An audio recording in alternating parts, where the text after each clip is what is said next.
नमस्कार माझ्या सर्वांना, मी शिवानी. गावाकडच्या स्वादमध्ये आपलं खूप खूप मनापासून स्वागत आहे. तर आज मी तुमच्यासोबत शेअर करत आहे आंबट गोड तिखट असलेली चटपटीत अशी करवंदाची चटणी, ज्याला आपण करवंदाची लोणचीसुद्धा म्हणू शकतो. अगदी मी हे मेथी आंबा असते ना, तशा प्रकारे केलेली आहे. कोणी कोणी वाटूनसुद्धा करतात. तुम्हाला कोणत्या प्रकारे आवडते, अशा प्रकारे आवडते की वाटून आवडते, ते मला कमेंटमध्ये सांगाल. मला ही अशी खायला अतिशय आवडते, म्हणून मी अशी बनवली आहे. चला तर सुरू करूया आजची रेसिपी. त्यासाठी मी बाजारामधनं अर्धा किलो करवंद आणलेले आहे. आता हा फ्रूट्स तुम्हाला इझिली अवेलेबल मिळून जाईल बाजारामध्ये. मी हे अर्धा किलो आणलेले आहे. तर याला आपल्याला स्वच्छपणे अगोदर धुवून घ्यायचं आहे. धुतल्यानंतर छान असं कपड्याने पुसून घ्यायचं किंवा याला थोडंसं ड्राय होण्यासाठी असं सुकायला ठेवून द्यायचं, म्हणजे एक्स्ट्राचं पाणी सगळं ड्राय होऊन जाईल बा. नंतर याला मी 2 पार्टमध्ये असं कापून घेतलेलं आहे. तुम्ही 4 भागामध्ये सुद्धा याला कापू शकता. कापल्यानंतर त्यामध्ये असलेल्या बिया त्या काढून घ्यायचा व सोबतच जे मुकी असते ना, थोडीशी डंठल असते, तिलासुद्धा आपल्याला काढून घ्यायचं आहे. तरीही अशा प्रकारे पूर्णपणे आपल्याला हे करवंद कापून झाल्यानंतर त्यातल्या बिया आणि मुकी हे सगळं साफ करून घ्यायचं आहे.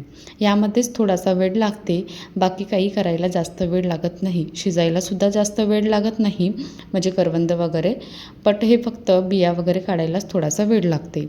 हा फ्रूट्स ना सीझनल फ्रूट्स आहे. तुम्हाला आत्ताच्या सीझनमध्ये मिळून जाईल, नंतर कधी मिळत नाही. तर नक्की एकदा तुम्ही हा फ्रूट्स आणून ही वाली चटणी नक्की ट्राय करून बघा. तर काय करायचं, कढाईमध्ये तेल टाकायचं एखादा चम्मच, त्यामध्ये पाऊण चम्मच किंवा अर्धा चम्मच मोहरी, सोबतच 1 चम्मच जिरं, सोबतच थोडंसं लसणाच्या कराया आणि थोडीशी मेथी दाणासुद्धा टाकायचं. आणि आत्ता काय करायचं, गॅस बंद करून घ्यायची, कारण की तेल तापलेलं आहे. सोबतच जे टाकलेले साहित्य आहे ते छान असे तडतडलेले आहे.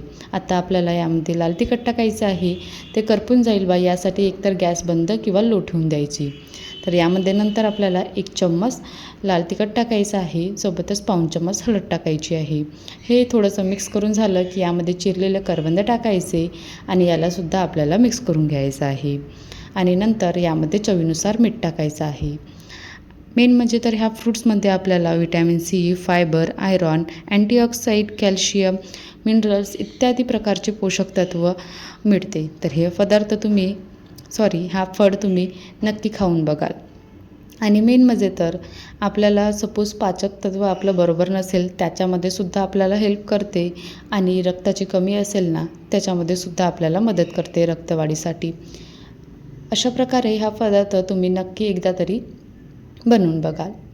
आता मी काय केलं, मीठ टाकून झाल्यानंतर याला झाकायला ठेवलं होतं आणि 2 ते 3 मिनटानंतर याला एकदा चेक केलं. त्यामध्ये नंतर गूळ टाकायचा आहे. तर मी हा पाऊण कप गूळ घेतलेला आहे. गुळाच्या ऐवजी तुम्ही साखरेचासुद्धा वापर करू शकता. आणि नंतर यामध्ये छान असं एकदा आणखी मिक्स करून घ्यायचं व झाकून थोडंसं गूळ मेल्ट होईल बा इतपत याला शिजवून घ्यायचं.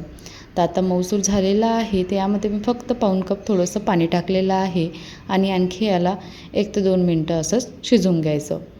जी चटणी आहे ना, ती थोडीशी चिकटसर म्हणजे घट्ट व्हायला लागते. आणि असं जसं मेथी आंबा आपण बनवतो ना, अगदी तशाच प्रकारे ही तयार होऊन जाते. आणि जी करवंद आहे ना, ते थोडे मऊसूर होऊन जाते. तर मऊसूर झालेले करवंद तुम्हाला मी चेकसुद्धा करून दाखवते बघा. अशा प्रकारे हे इझिली मस्त असे मऊसूर झालेले आहे आणि चटणीसुद्धा आपली तयार झालेली आहे. तर आजची ही करवंदाची चटणी अशा प्रकारे तयार करून झाल्यानंतर मस्तपैकी तुम्ही कधी पण खाऊ शकता आणि हप्ताभरसुद्धा ठेवली ना तरीसुद्धा खराब होत नाही आणि खायलाच अतिशय टेस्टी वाटते. आंबट गोड तिखट असं काही खायची इच्छा झाली ना, तर ही नक्की चटणी ट्राय करून बघाल. तर कशी वाटली आजची रेसिपी, आवडली असेल तर करवंदाची चटणी बनवून बघा आणि माझ्या चॅनेलला सबस्क्राईब करायला विसरू नका. अशाच रेसिपी बघत राहा, एन्जॉय करत राहा. चला तर टेक केअर, बाय. यामध्ये एक आणखी गोष्ट की सपोज तुम्हाला जास्त आंबट वाटत असेल करवंद, तर यामध्ये गुळाचा किंवा साखरेचं प्रमाण वाढवूसुद्धा शकता. बस एवढंच, कारण की आंबट असतात हे, तर यामध्ये थोडंसं साखर किंवा गूळ थोडं जास्त लागते. एवढी काळजी घ्यायची.